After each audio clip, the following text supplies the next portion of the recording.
네, 이번 유형은 조합과 수학적 확률이 됩니다.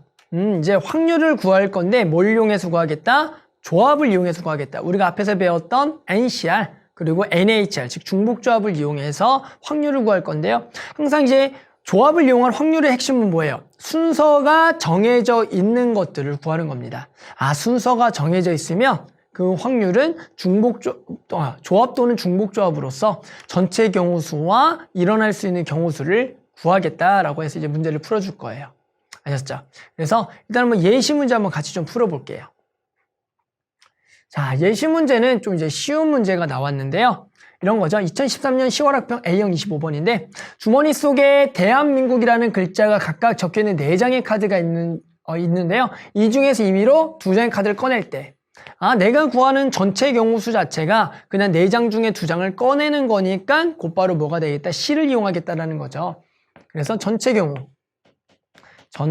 경우의 수가 이미 C네요.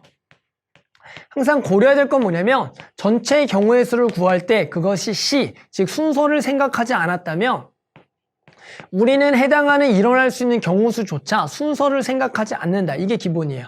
분모 순서 생각하지 않으면 분자수 순서 생각하지 않는다. 그랬을 때 카드에 적힌 글자가 한과 국일 확률을 구하래요.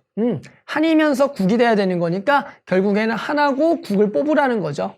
그러면 결국에는 4장 중에 2장 뽑았을 때 한과 국이 적혀있는 경우는 딱 몇 가지밖에 없어요. 한 가지밖에 없잖아요. 맞죠? 그러니까 결국에는 해당하는 분자의 개수는 그냥 몇 개가 되겠다? 한 가지가 되는 겁니다. 그래서 우리 확률이라는 건 당연히 뭐냐? 분모분의 분자. 4시 얼마? 6이죠. 6분의 1이 된다고요.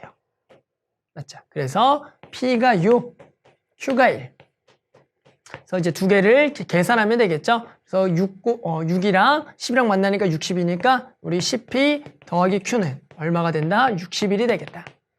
자, 선생님이 푼 예시 문제는 이제 워낙 이제 간단한 문제지만 분명히 이제 나머지 문제들은 어떤 게 있어요? 중복조합 또는 어떤 조합을 이용해서 적절하게 이제 어려운 문제들 좀 있을 건데 그러한 문제를 풀 때 가장 중요한 성질은 뭐냐면 분모가 조합이면 분자도 조합이다.